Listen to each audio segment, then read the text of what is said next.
Yes, I can hear. Hi, Han. Good morning. You know what? I, are you going to be using the mask the whole time? I'm just asking if it's a new look. Oh, we've got a bit of delay.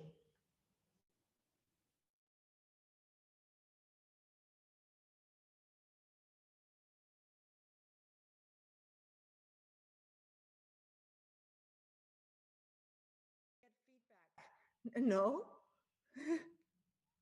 You don't want to check if the video is running fine, or have you checked it already? Yeah, what? Can you hear me? Okay. Is it better now?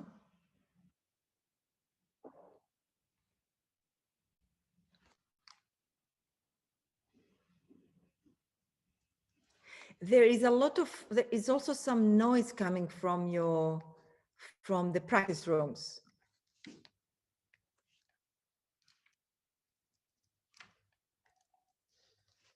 So could I try to share my screen? Just check if I can.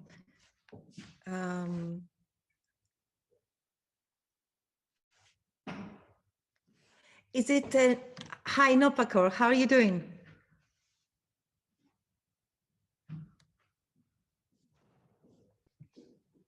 Yes, I'm doing great. Nice to see you. Nice to meet you, Marianthi. So thanks for being with us today. I'm just going to share my screen for a moment and just let me know how I should be running this.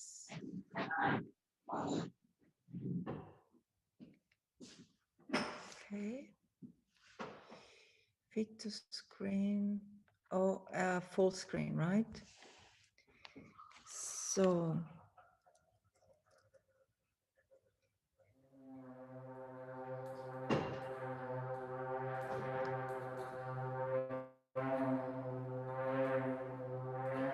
I guess if we stop our video, or are we going to run it like this, or shall we just hide self-view? We can also hide ourselves and then we only see this. What do you think?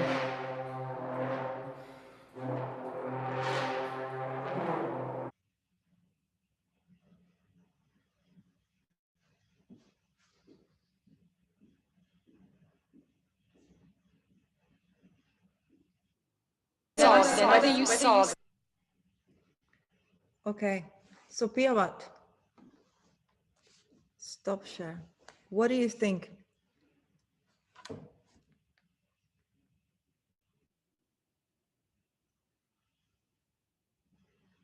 Yes, but you know, you have this option which says to hide self-view. Do you have this option?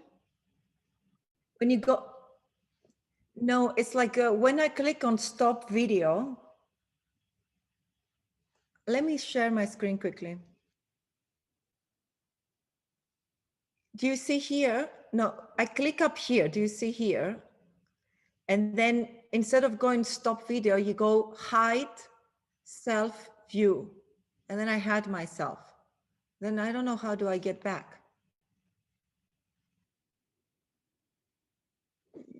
And now how do I get back? Anybody can help me with this function now? Ah, show. And then you can show up there. It's there. But look, it's not really a consequences situation. It's more materials for us to initiate a conversation. Hi, Anouk. Hello. Hi, nice to see you. Thanks for joining us. Marianthi, just want to say that we are live now. On live. From this moment? Yes. I just click. No worries. This should be fine. Yeah.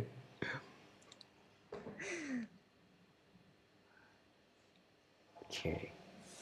So let me just check from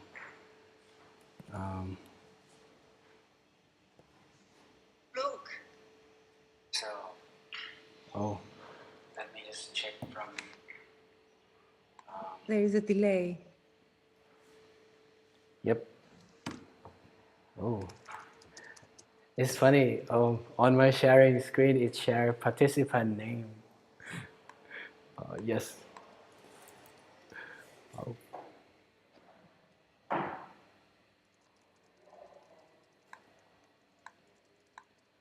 Okay.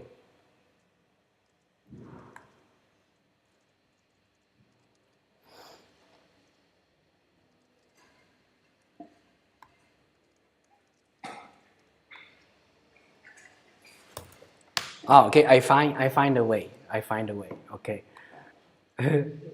It's very interesting to like What is interesting? moderating, participating, performing. Anyways, you know, it's live, so it's okay if we still have a couple of minutes till everybody join us, Yes. right? Yes. So till Yes. Yes. Oh, look at this. So this is YouTube live. okay, that's fine, that's great. But Piyawat, I still get the feedback. The feedback. Yes. Oh, now it's gone. Oh yeah, because I turn on the Right. the phone On your so device. just like live on live. So just checking. I'll be right back. Okay. Cool. Just want to say that today Siravit, Kongbandansuk, and Thanakan couldn't join us because like they have to prepare their works too. So we got one of the guest conductor of my ensemble, Mrs. Pamornpan Komolpamorn, join us instead. So yeah, and I think she's with us here. Yay! Cool. Hi. Hi. Welcome. Hey. Sorry. So I think right now we got composing network, 1, 2, 3, 4, 5, 6 of us, 7 of us. We got 3 people from Tacet Ensemble. We got ICIT faculty. We got another guest. He's one of the ICIT participants. And now we got TNMAS curator, co-curator. This is a surprise called meeting. Yes, everything is a surprise, right? Everything is a surprise here. We try really hard to make it as, you know, as unexpected as possible. Yeah, it makes life situation performance. So yeah, cool. I think we got most of the people. Hello. Okay, I think we're ready to start. So, would you like to start, or you would like me to start? You start, Piyawat. Go ahead. Okay, so welcome everyone. My name is Piyawat Louilarpprasert, Thailand Music and Art Symposium Director. I'm very glad to welcome all of you to join. This is very exciting and important session for us to continue our mission to bridge the society between Thailand regarding new art, music, through the other international societies such Cornell University, where I'm currently a doctoral candidate. So I really would like to welcome first Professor Papalexandri Alexandri, who's an assistant professor at Cornell University at Music Composition Department. So yeah, this is my welcome. So shall we try to note each other, just like quick rotation, maybe like 15 seconds approximately. So maybe we can start with you, Professor Papalexandri Alexandri. Thank you, Piyawat. Thank you for having us. It's been a pleasure to join you today. Thank you, everyone, for being here with us. My name is Marianthi Papalexandri Alexandri. I joined the music department in 2016, and I'm a composer and sound artist. Today is a double meeting. It's a meeting part of the symposium, but also we are featuring a new seminar, which is called a Composing Network. A seminar that is, I put it together back in August with the idea to connect emerged composers and students with artists, scholars, and people all over the world, as this is a one-time, maybe lifetime opportunity that we can so easily can connect each other via Zoom or via other such platforms. So thank you for being with us. I'm calling from Switzerland today, and I will pass to maybe Han.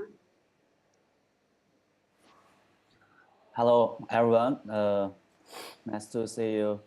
And my name is Han.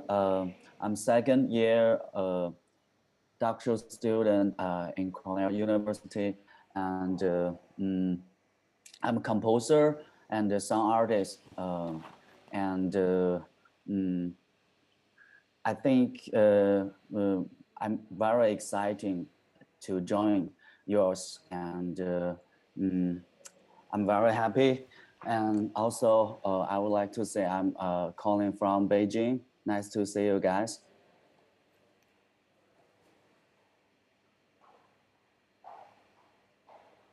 Cool. Maybe we bouncing to John. Good morning, good afternoon. I'm John Eagle. I'm calling from New York. I'm a composer in my second year of studies here at Cornell. Cool. Maybe to Miss Anothai, Dr. Anothai, sorry. Hello, hi, I'm Anothai. I'm calling from PGVIM in Bangkok. I am myself working with sounds and also a big fan of Piyawat's work and all you guys' work. So looking forward to hear more. Thank you. Okay, we can swap and then maybe Miles. Hello, I'm Miles. I'm calling from Ithaca, New York, and I'm in the third year of the doctoral program at Cornell University studying composition, and I'm also in Marianthi's seminar. Nice. And Dr. Pamornpan. Hi, my name is Pamornpan, Komolpamorn. So I'm from Thailand and I work at Mahidol University, Thailand here. I'm a conductor. I'm not a composer, sorry. I hope that, I want to join with you guys and talk and connect with you guys. So nice to meet you all. We can bouncing to the cat lover.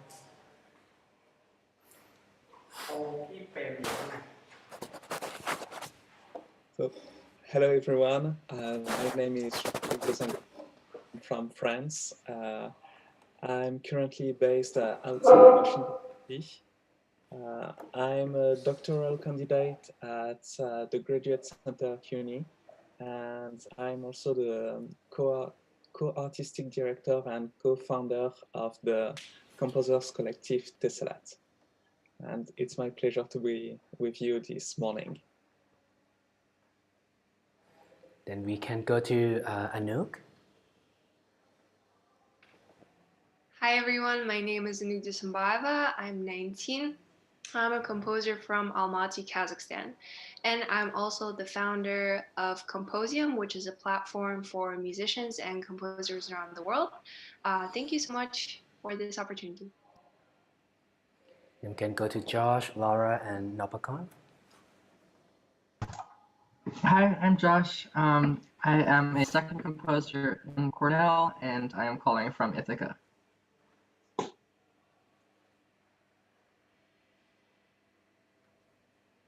Hi everyone, I'm Laura Cetillia. I'm a first year composer at Cornell, and I play the cello and dabble with electronics. Look forward to hearing more about everybody else.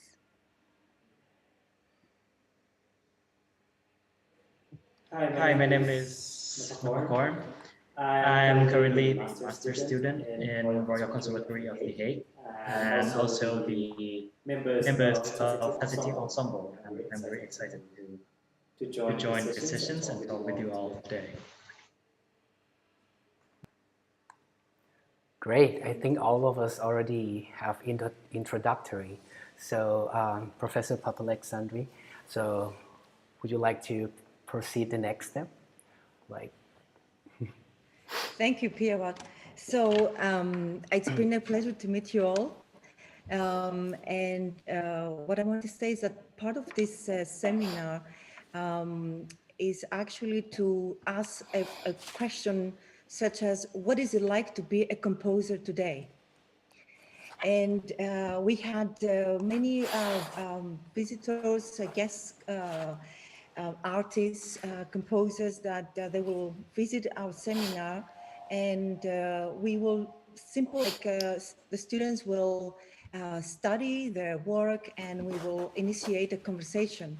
And over the semester, we also explore some various ways of reflecting the conversation that we had, in a manner that we could even create pieces that they are imaginary conversations.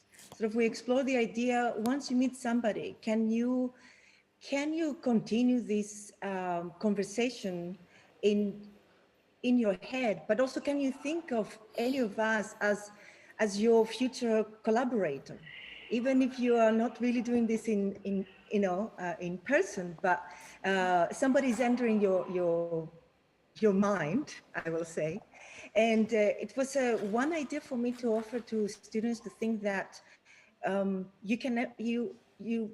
never really alone. Like you can start composing a piece with the idea that today you're collaborating with John Cage. Why not, for example? So we explore all kinds of different experiments, and what will follow up is also some experimentation with video, because basically none of us really has any experience about how to put a video together. We are composers, right?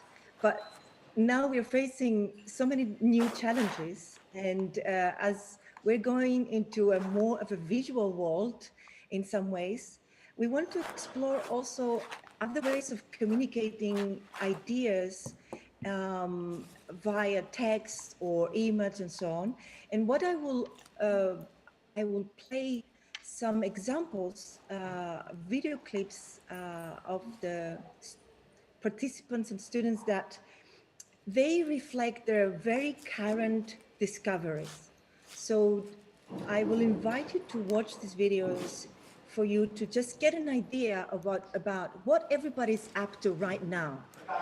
So it's kind of like a demonstration of very recent and current discoveries, so fresh that some of them actually they took shape a few days ago. That's the way I invite you to look at them and listen to them. And again, this is for us, for this occasion, for us to get a bit of a taste from what everybody's up to here, for the sake of initiating a conversation. So I will be sharing my screen. If you like, there is an option of hide your self view, but it's not necessary. If you want, you can stay to the gallery view, because as I said, these are more documentation of experimentation. And so let's run it. It's all live. We see how it goes. I will be sharing my screen now. And If you give me a minute.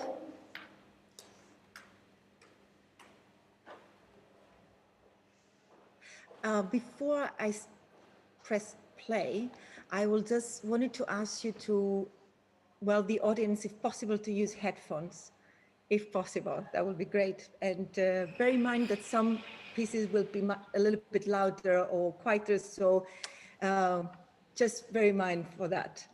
All right. I'm sorry. This is.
Thank you, everyone.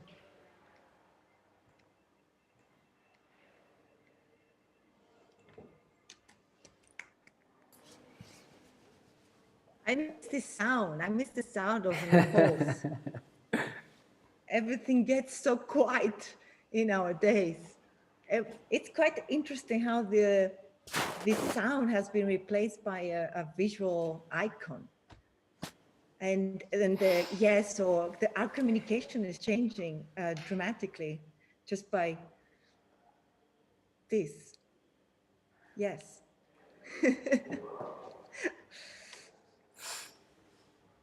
All right.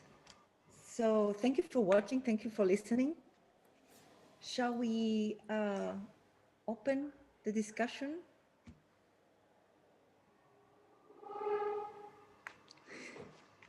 I maybe, since I should start, since yeah. So I hope. Yeah. I just hope that we put this very recently, like last night. I put together all the videos, so I hope my students were okay with the order of the videos, and it was quite tricky how to. Maybe I can say a little bit about my experience about combining the videos together and curating this, because it's a very different situation than when you have a concert situation. There is normally these breaks in between. We have the applause, right? We have a sound, we have some kind of activity on stage, some kind of time for us to, if you like, a short break for the mind before we enter somebody else's work. So the solution to that was for me to enter a few minutes of just black image. And it's quite a little bit like a shocking for me, like that what is missing from getting together in the same room is now being replaced by that. But then it's also another matter of like when you are curating certain exhibitions, when you are combining different works, and I think there was a conversation with Pierre about providing this material as a sort of like an installation when video works are running as a loop. So, but I found this kind of like questions interesting. And what I found particularly like a question that I have myself for us and for the students and for the guests is like, what does it mean to be a composer today, and how technology in particular is changing the way we express our concepts and ideas? Or is it actually doing that? Or Sure, can I respond to that?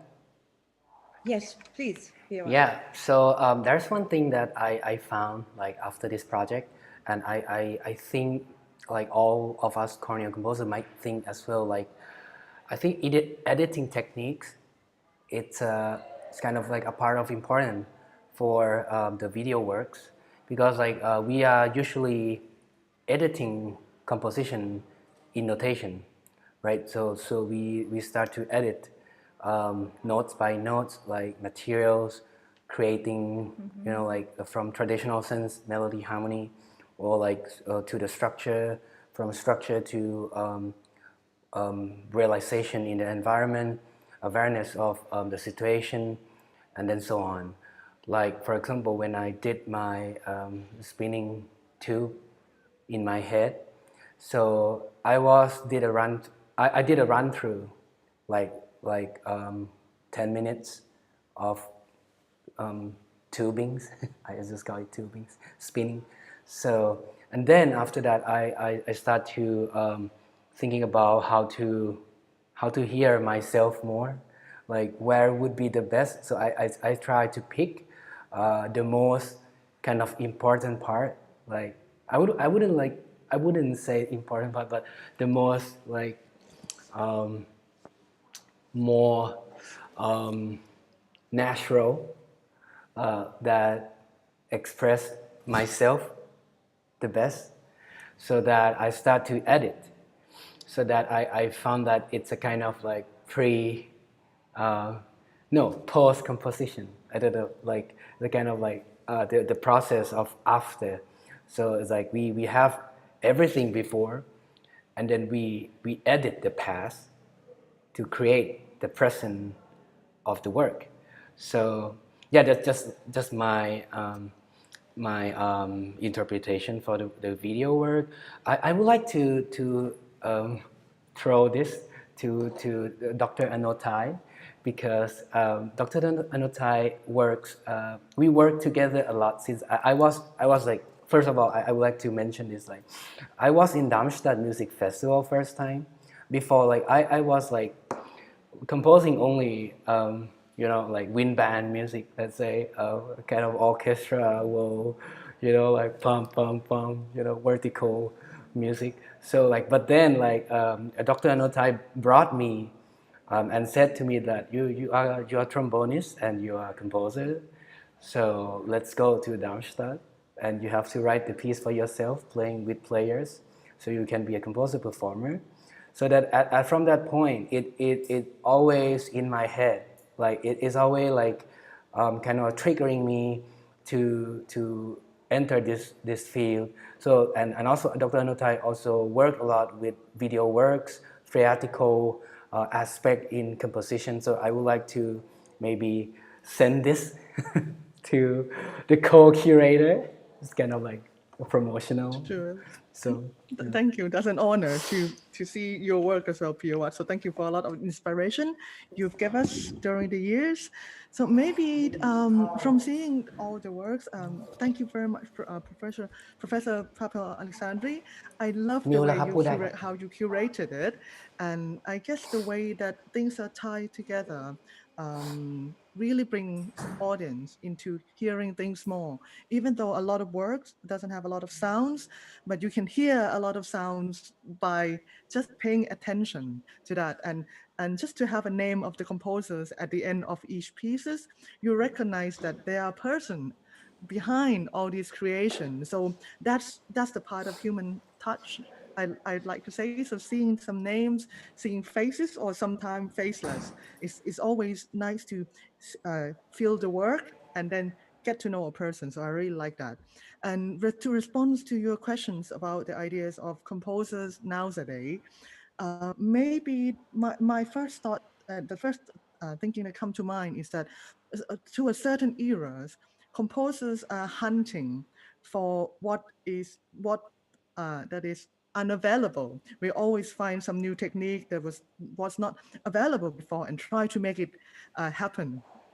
But I guess nowadays, because we discover that a lot of things already around us, and it's really hard to invent something new. So a lot of composers getting used to the idea of finding how to design what that is already available around them. So I think it's a little bit change of perspectives, and once you realize that you don't have to invent all the things all the time, and to be able to design, curate things that are around you actually is liberating for a composer. I think that will be my first point. Thank you. So pass it back to you. Thank you so much. Yes, Laura, would you like to follow up? Yeah, I just wanted to jump in there because I was very uncomfortable with the idea of having to make a video for this project. I do not think visually, at least I didn't think I thought visually, and I didn't know what I would do, and I just decided to use the technology that was already available to me, which was the Keynote program which already existed on my laptop, and I was able to manipulate it to act in a way that was in line with my aesthetic and my goal for the piece. Mine was the text score. So I just agree with you completely that we have to try to use to our best the things that are already around us, especially now.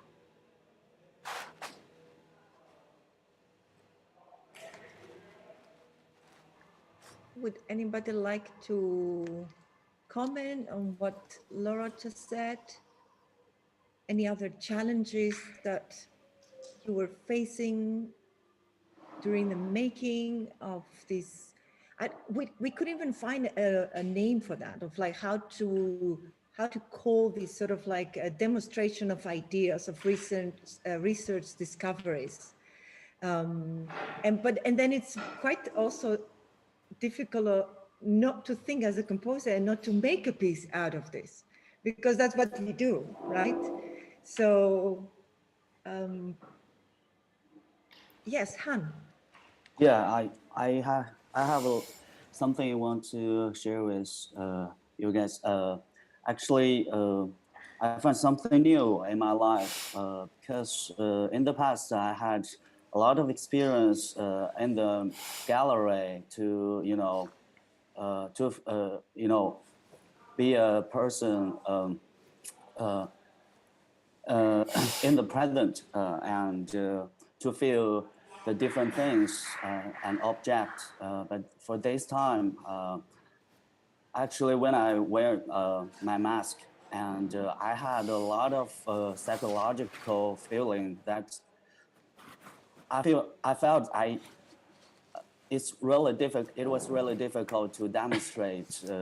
That bring me think. The powerful from the video, demonstration, and I think that informed me, especially in this pandemic.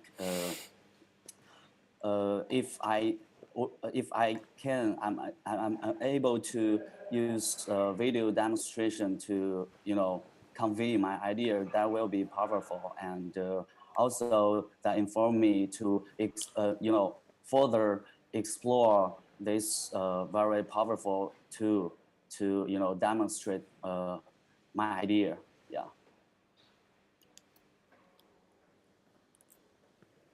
Thank you, Han.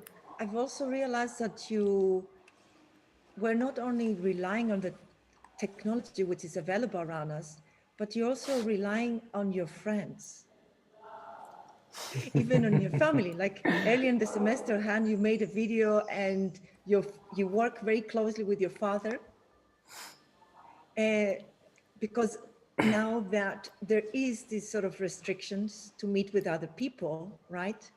So I find that somehow we're becoming, this situation maybe remind us about the meaning of connecting with humans. But also I see this, there is a combination of the human and technology. And I sort of like think that was a kind of common theme, you know, in every kind of video demonstration today. I could see, and going back maybe a little bit to, how do I pronounce your name? Is Anothai Nitibhon? Just Anothai is fine. Yeah. Okay, Anothai. Yes. Thank you.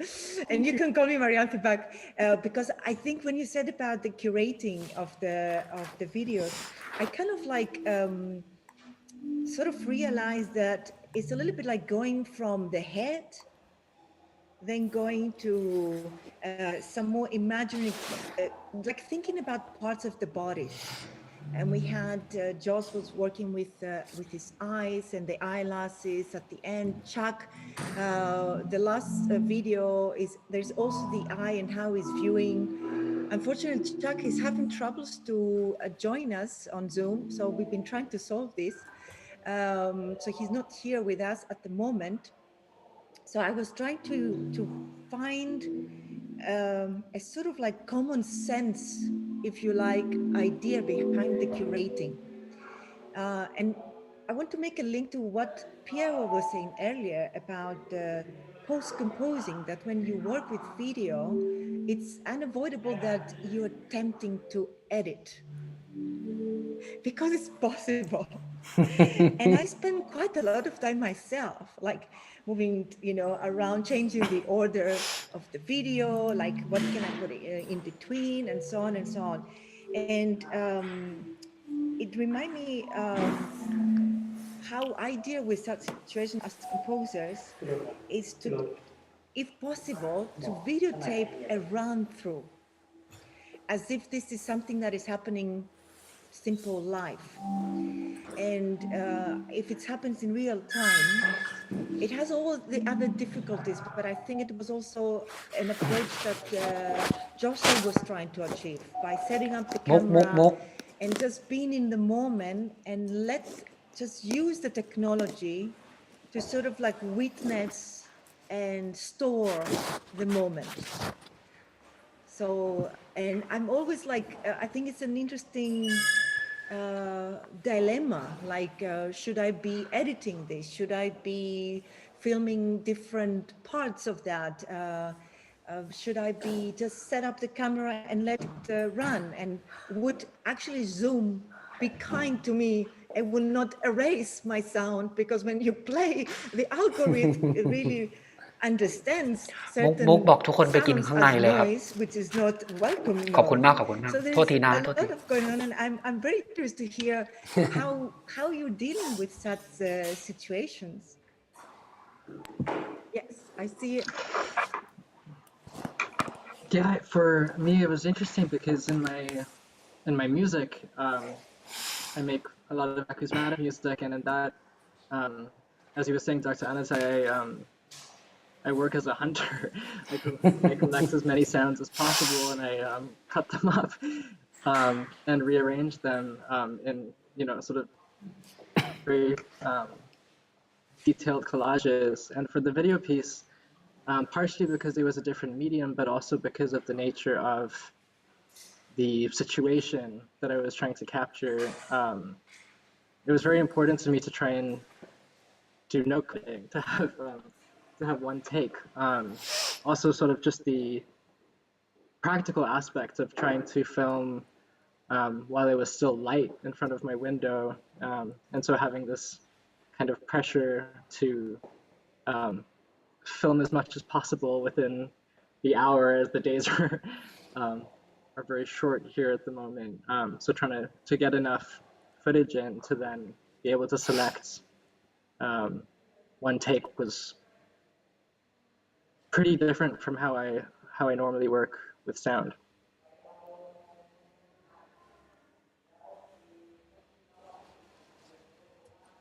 may I add one thing to that? Just quickly that I love the way how you say you go and hunt for materials. So my understanding is like when you compose with all these available material, it's almost like you're cooking something and you have to rely on what kind of materials you have. Sometimes the herbs or vegetable is so fresh, you just have to cook it without editing. But sometimes the material doesn't come in the way that you would like, or maybe it might benefit more if you stew it or you cut it in pieces. So somehow I think maybe there's no right or wrong in cutting, editing, but it depends on what kind of ingredients you have, I guess. จะเสริมอะไรบ้าง I love your metaphors. They're great. And so efficient. They make a point. They speak to everybody. That's great. Thank you. I see a hand, Miles. Yeah, I was just thinking in my piece or project that I did, one of my goals was to look at loudspeakers or musical objects around us that we normally don't question as something you can interact with and explore, right? We normally think of the loudspeaker as like a silent or non-mediator of that sound. And I just, the cooking analogy made me laugh because I was thinking it may be like eating an object that you wouldn't have tried to eat normally for dinner or something like that, and then seeing what happens, what it tastes like, so to speak. But also the metaphor of searching for materials and devices. I think in my piece I was trying to highlight the obvious, the thing that's always right in front of you as you listen to music, and question that or put that into play. Treat the loudspeaker as an instrument, and then maybe even go further and treat the loudspeaker as an instrument or something with a personality, something like that you can interact with and learn from.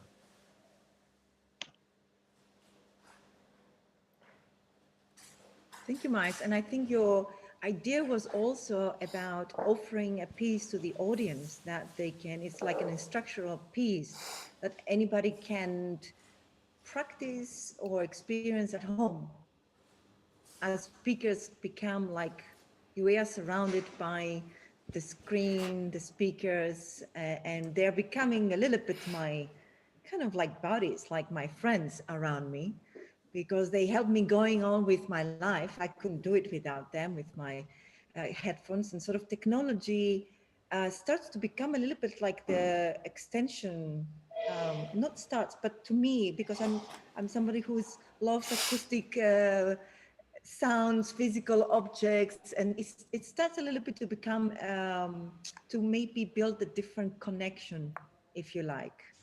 And here is the question of how do we maintain this valuable pressure, as Joshua was saying, that the pressure that of the one take, which makes you be, if you like, stretches your senses and your awareness and your engagement with that moment. Because when you go hunting, if you see, well, it's a little bit cruel thing to say, but there is no certain breaks that you can take, right? I see my cat, like the other day, was trying to catch a mouse, and I was screaming, and I said, no, don't do it, because you're getting food on the plate. Don't kill one little mouse.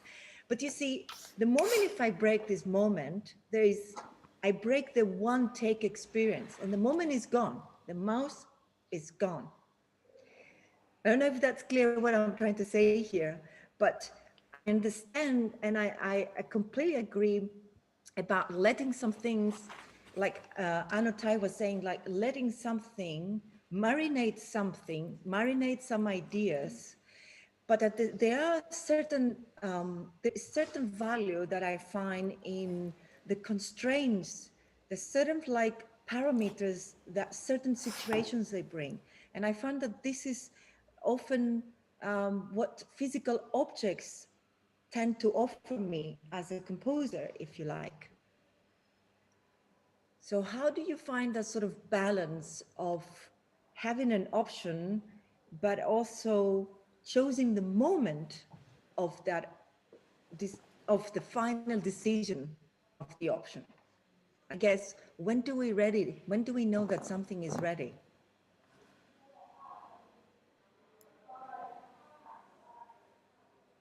Can I just add to that problem that you're posing? Beyond the physical situation of performance, I think the problem for me in facing these kind of preparation and presentational format is also the,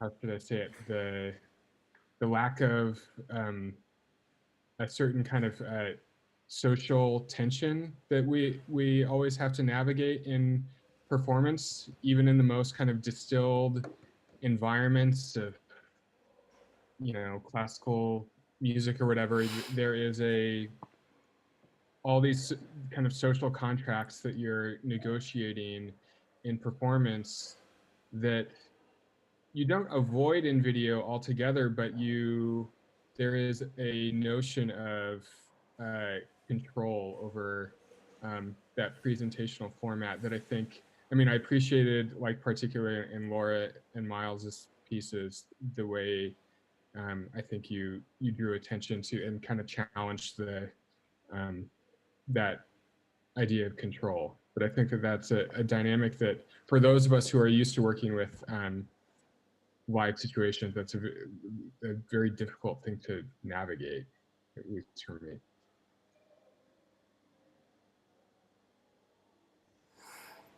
But I kind of thought actually, John, that your piece, and this is what I appreciate also, is that you didn't hide the struggle that you had, the tension that you had while you're moving those vessels. It was actually there. You didn't hide it at all. And I find that you spoke about social tension, but I just wonder, can we also speak about a tension that sort of like emerged during the process of manipulating a physical object, an instrument, or simple by using technology? And some of us, we decide to reveal this tension or even make it part. I personally make it part of my work. You can even highlight that tension that it can emerge out of, even when you had your vessels and you had to move carefully. I bet, did you realize, like, do I have to move carefully? Why would I try to make it quiet? It doesn't make any sense to make it quiet. Or can I even give space to this tension? So what did you have actually? I'm curious to hear a little bit more about how you approach this video, or that moment, if you like, that you capture. I was certainly conscious of that. And it's also, not to, belabor our, pandemic discussion, but it's something I'm very aware of in this behavior too, and how sloppy my physical behavior becomes. And I've noticed how much less attention I pay to doing things quietly because I'm on mute all the time. If I'm scratching my beard or doing whatever. So in some ways that kind of, being on camera, like kind of Josh was pointing to as well, having that rolling and becoming more self-conscious of that, the consequences of physical movement was very welcome.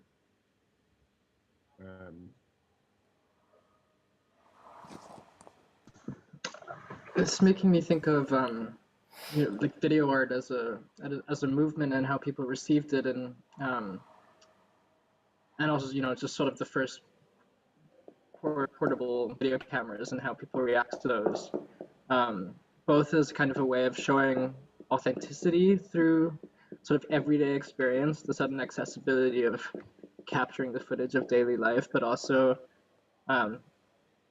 in that sort of assumed authenticity, the ability to manipulate the experience of daily life through where you point the camera and what you choose to film.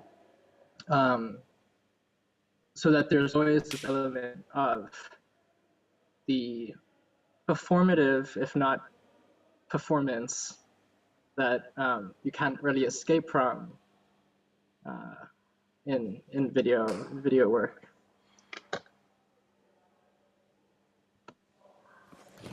In some ways, I'm also thinking of like maybe a little bit through metaphor, but some of these projects in that light that may not be immediately read that way.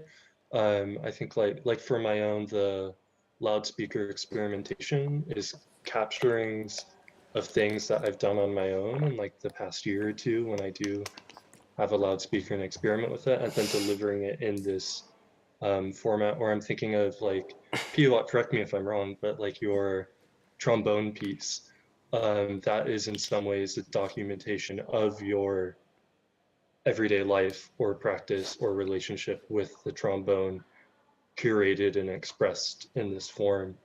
So I don't know, it occurs to me that it's that same process through this as a documentation of one's own life or experience through these objects. Yeah, I just want to follow up on that. So I think like from the whole that we are talking, there is one thing in my mind about the reason of decision, like how we choose things, right? How we like, for example, in Josh, like the perspective point go to his like face, and like the background is in the black color. So like I'm very curious about like how are we composers, how we choose those type of, you know, like visual perspective, sound perception, like how we combine them, because in video we don't have only the pictures or moving image, but we also have the correlation between sounds as well.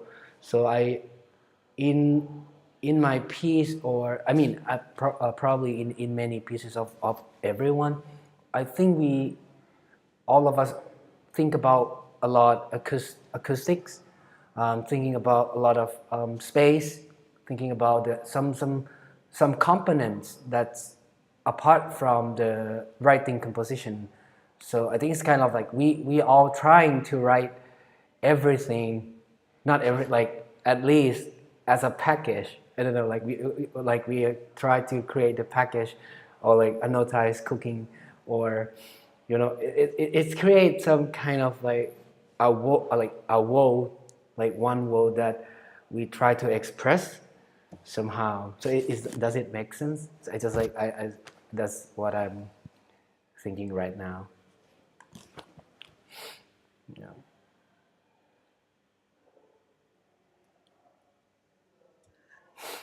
May I add something in response to Piyawat? From Professor Marianthi, examples of the mouse, the cat, and your interruption, I guess it somehow depends on the perspective. For the cat, it might be quite an irritating day for him. But for the mouse and you, I think it's a really good day. So in some way, the fundamental questions of when to, I think is always a fundamental question for all musicians, not only composers. So, but from this example, I think it reveals that actually it's the idea of compromise. It's the compromise between you and the cat and the mouse. And especially with the video art, it is a compromise between you and your audience on the other side. And one example that I like is Laura's video. That at first, to me, I felt that it's a little bit too slow. But at the end, I gradually adapted to her tempo. And at the end, and what I enjoy most about the piece is the struggle between her speed, my speed, and how at the end of the piece, the two things are, the two tempos are aligned with each other. So I guess in video art, especially if you want to, the audience on the other side, how you compromise with their time, their tempo, their pitch. And I think this might be something to consider rather more than when is the right time, but it's the, how to call it, boundaries. Sorry, I shut up now. It was absolutely wonderful observation. I sense that Laura wants to respond to that somehow. But I thank you for this very much. Anothai, please call me Marianthi, if you wish. Yeah, thank you. I wanted to bring up something. Well, maybe it's related, but the idea of instinct, and Marianthi speaking about interrupting the cat's instinct, and how we often do that to ourselves, or at least I do. Question, like, I want to follow my instinct all the time, but I question it sometimes, wondering if that's really the right thing to do in some occasions. But how do you capture your instinct in a video piece? I could, with the keynote thing, you could control the pacing by triggering, the next movement. But when you output the video, you can ask the computer to just do its own version of the pacing. So I decided to do that. I was curious what the computer would do, and it actually took way more time than what I was hoping for.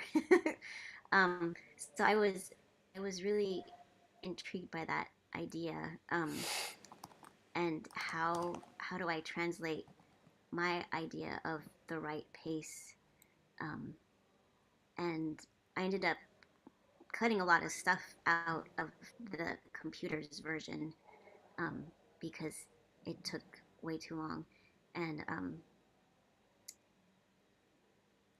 yeah, so there's these levels of sort of compromise, or that happen.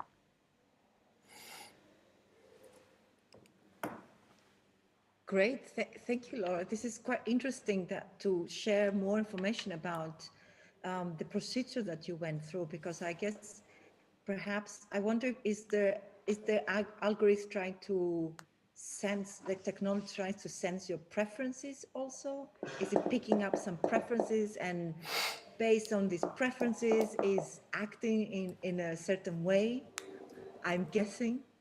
And so, but it's quite fascinating to have this sort of like almost a communication. The technology, it becomes, I mean, the computer becomes, or the technology becomes your collaborator. It makes it certain suggestions. And back to something that I think Joshua mentioned earlier about authenticity.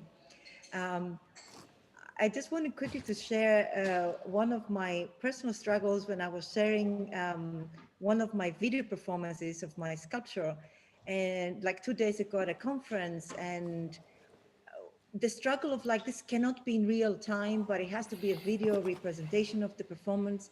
There was one moment that we made a mistake during the shooting. I sort of like made an accidental sound, and it's very evident that that's a kind of accident.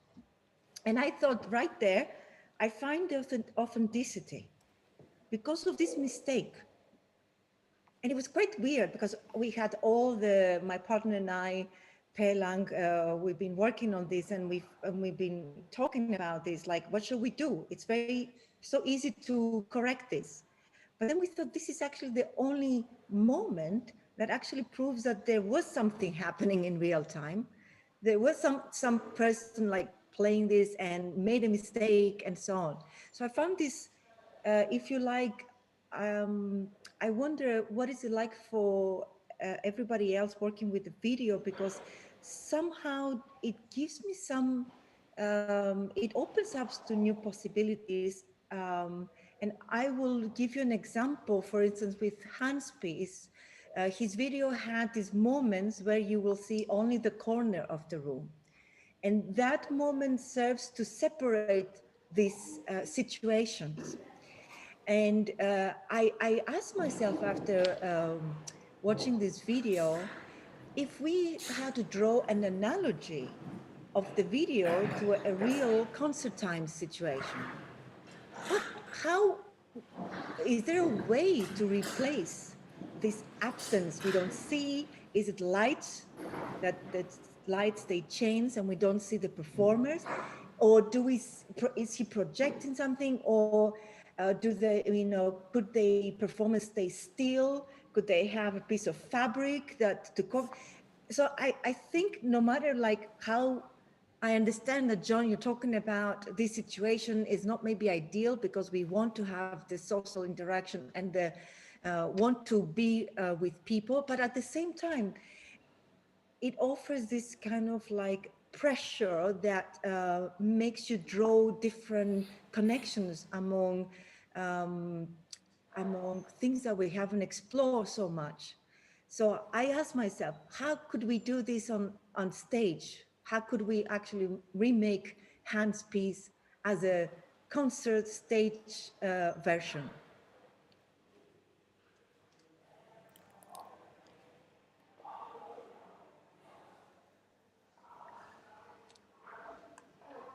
I like to do that when we, we don't have an answer, but I'm also curious to know if for those that haven't experienced those pieces before, they haven't. Anouk was visiting our seminar a few weeks ago, so, and I know that the composers you have been working with the Tacet ensemble over via Zoom, and I'm not sure if I've met Jean-Patrick, were you there in Zurich when yes, so we may have said a brief hello. There was a concert, and I just wonder, what is it like for you to just experience these works, and if you find any, how can you relate to these sort of problems that we've been talking so far, and also. I'm sorry, do I pronounce your name correct? It's Pamornpan? Yes. So,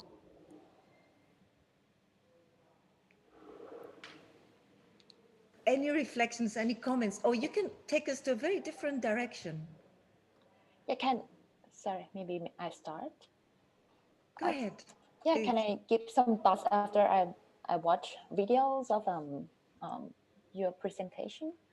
So to me, on my point of view, like for not a conductor, maybe like a listeners or something, I feel like those videos make me like feel like a curiosity. Just like I want to know what is gonna happen next, and I question a lot during watching their videos.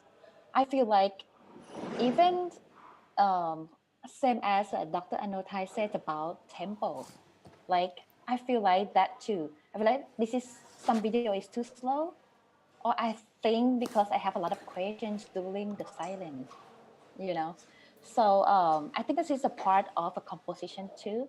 That's I want to share a thought for that, and I think this is good. Like I feel like I want to know what next, Do you have the prediction, like if something happened and then you think ahead? Well, prediction, sometimes some video like I think like, okay, it's gonna happen next, but actually it's like no, like like I thought it's gonna be left. Even some video I thought it's gonna be closer, it's stop and it's end. So like I also compose something during I watch video also. I think this is a part of audience also, like, oh, what next, what A, B, C, or D, oh, you should see, so sometimes this is a part of audience and composer too, I think.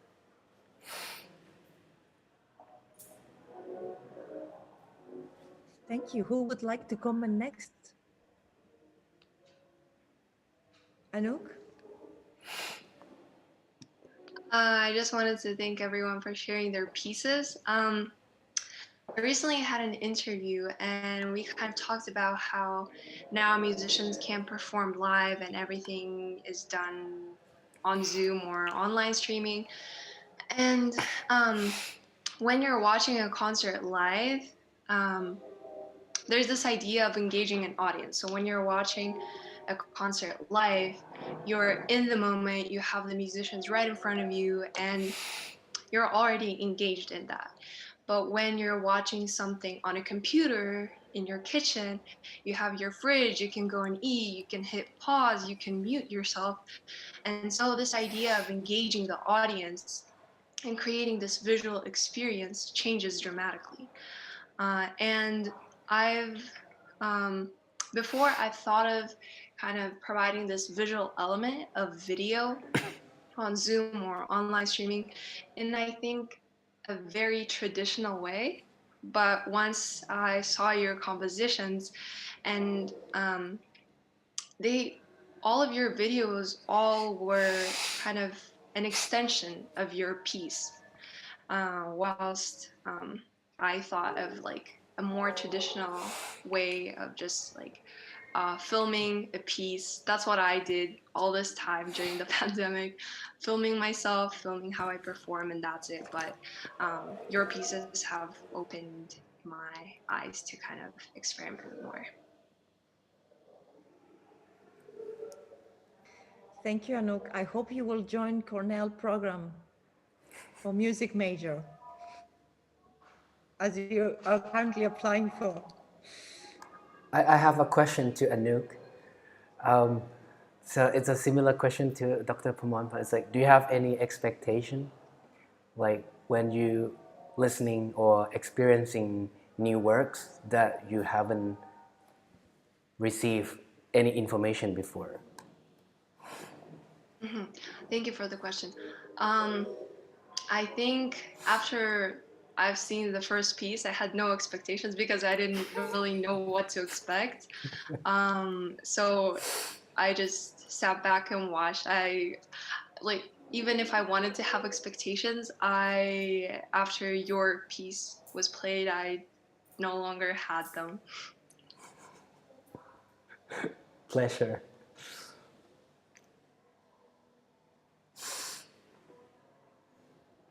Jean-Patrick, I sense you're about to say something. Is my intuition correct? Yes.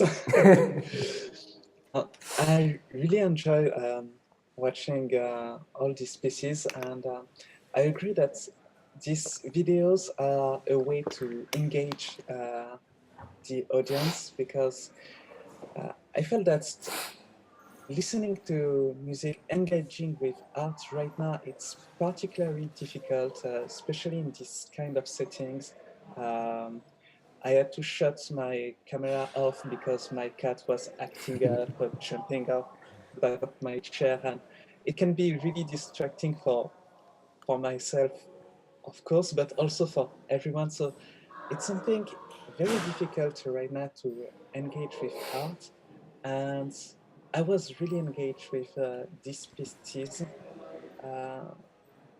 maybe because of their aesthetic in part.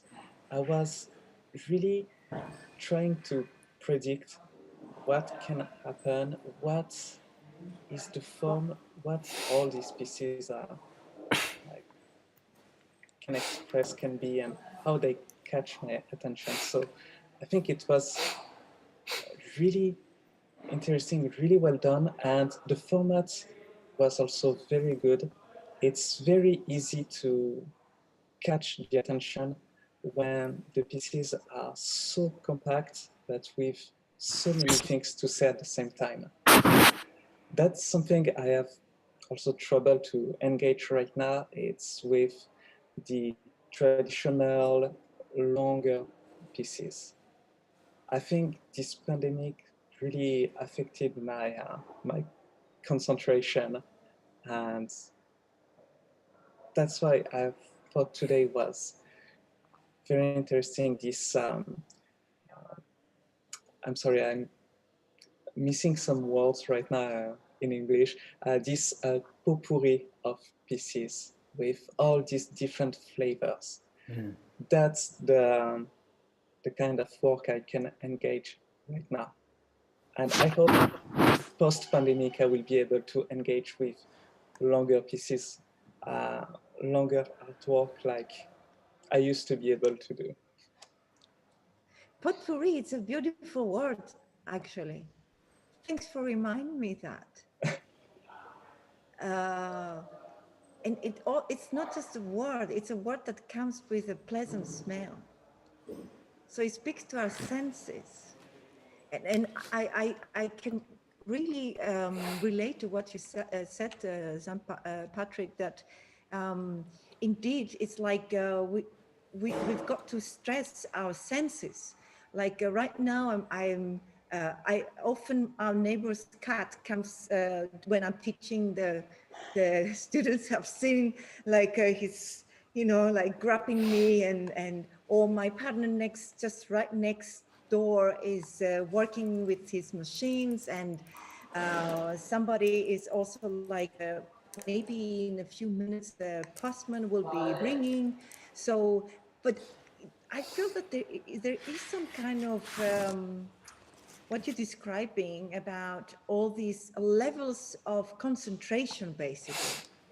This is what I find, that my brain is splitting into priority of focus, another layer of concentration that maybe this can occur right now.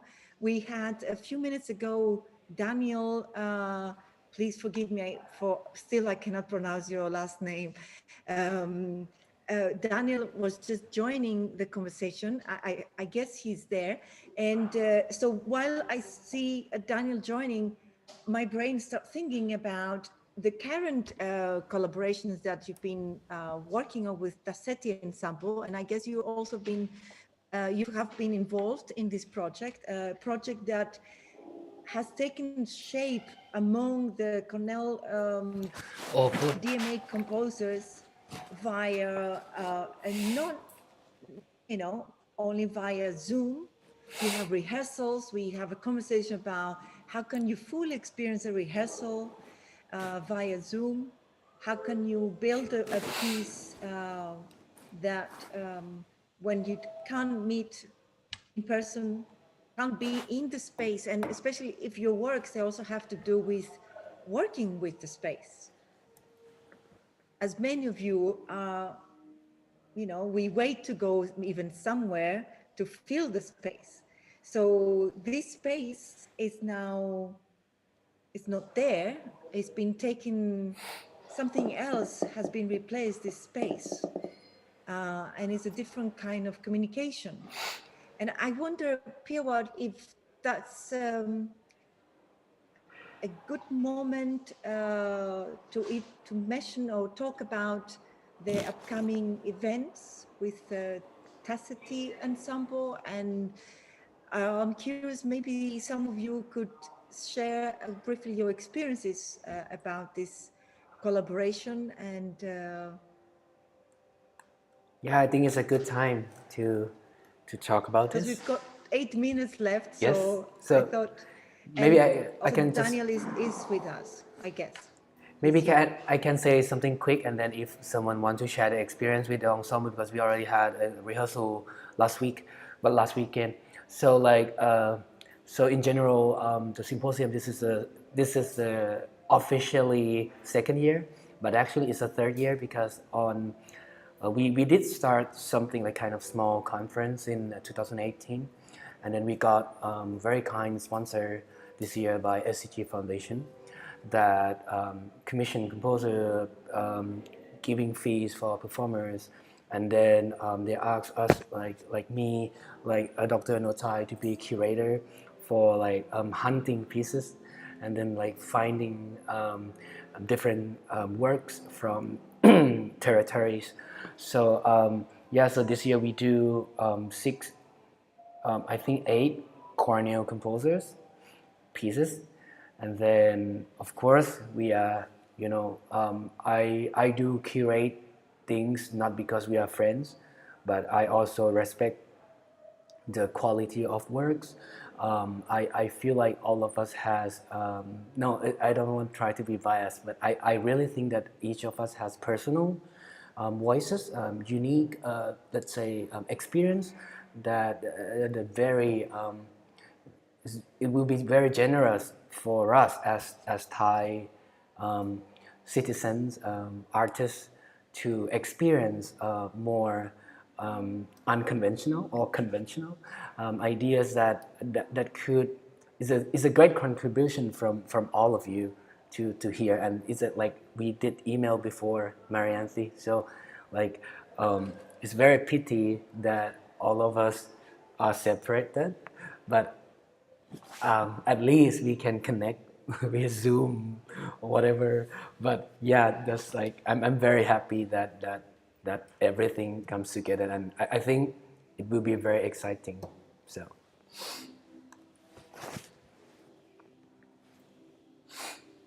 Would anybody else would like to comment or Noppakorn, would you like to say something about, has it been easy working, or you can just, I'm curious about your... Yeah. So I'm also the member of Tacet Ensemble, but I am not the one that play in this project, but it is very interesting as the coordinator to organize this thing to happen. So it's always been interesting because now the situation nowadays is like very rare to happen. Let's say to like to not able to connect in person, and you are only restrict to connect via Zoom. So we are kind of need to foraging the way to make it works, and I'm very appreciate that like all of your compositions is very great and very well blended in this situations. Because like I think if you guys compose thing in the, let's say, traditional ways,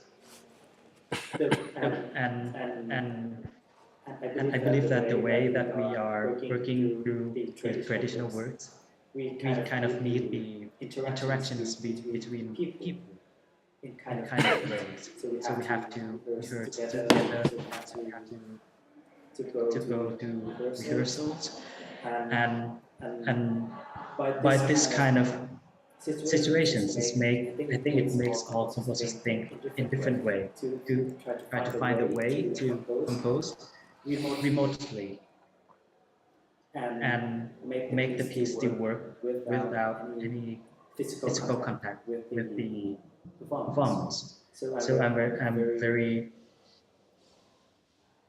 exciting, let's say, to see this kind of process development in my age.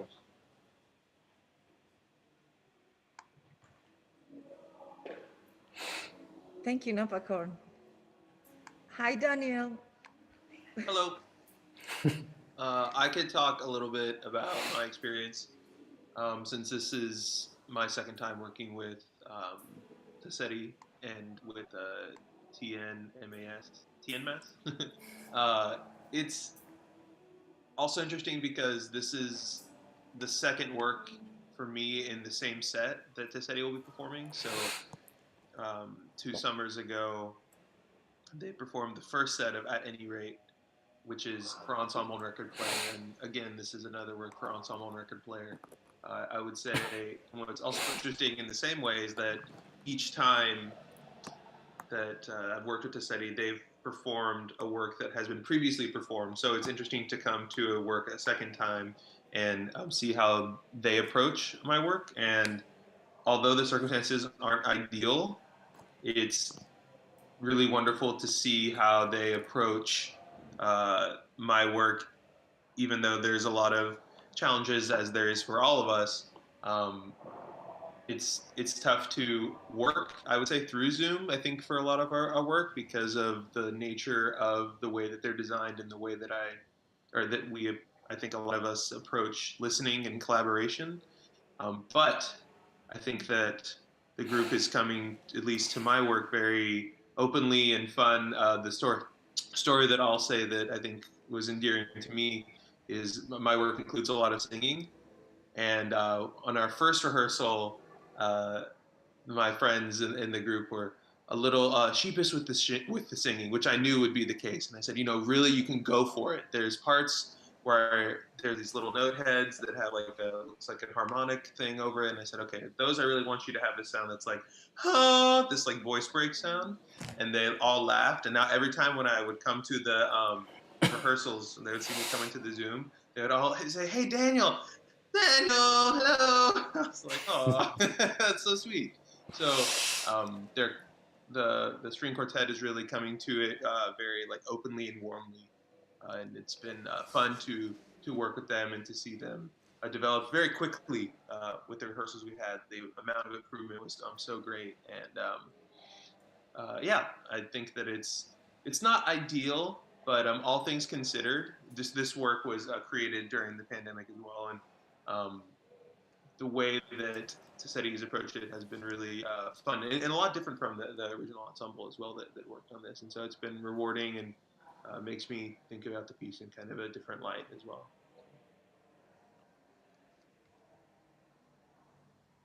Yes, Anothai, please. I guess the things I have to say about having the Thailand New Music and Arts Symposium is a lot of thanks to Piyawat especially and all the teams in Cornell and all these young composers for making this possible in Thailand. And I think it's really important to have this happen, not only for us in Thailand, but also for people around. So thank you for that. And maybe just one last point to respond to your remarks about whether can we replicate these phenomena of the corner in Hansu's work. Again, in real life, my observation would be that it's possibly the other way around, that we actually, like in concert hall, when you're sitting in a concert hall, sometimes we look at the exit sign, we look at a person behind or a corner or lights or this kind of thing. So in reality, we have all these reference point or escape places that we can go to in a real concert. So instead of trying to replicate this into a real life, I think it's actually the other way around. We actually replicate these moments onto our new medium of working. So when we have this in a video art, it become our moments of looking at the exit sign or all these kind of things. So we actually reflecting our instinct onto the video art. And maybe this is a really good sign for all of us that even though technology are changing, time is changing, but us as a creative person, we can still always finding ways to express our instinct in any kind of format. So maybe so with like especially after seeing this seminar, it's really figure how to call it, really wonderful energy. And thank you very much for having allowed me to join in. And I have a really high hope for you guys as a young composer of a new generation. I think our art will thrive. Thank you. Thanks to you all. Thank you. Thank you so much for joining us. And I always think that it takes a collective positive energy for something good to happen. So if something good happened today, it happened because we all got together here. And we have also others that they're joining us. And perhaps it's not about the ideal, but it's about welcoming something else and focus on what is possible. And I think that, I mean, it's evidence that with the help of Piyawat, with the help of Cornell, with help of people that they just want to meet, they want to gather together, share knowledge and experiences, and create a network. And I really will say that this is maybe the beginning of creating this network, which will definitely grow, and we will stay in touch. So I want to thank you all for your contribution and for staying positive.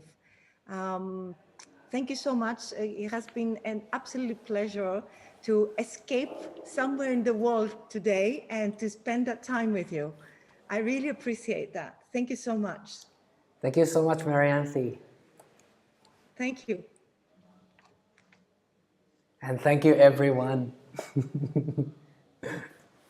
Cool.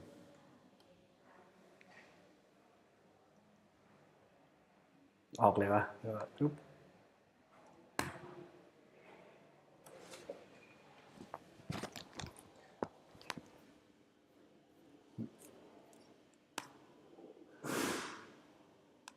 End stream.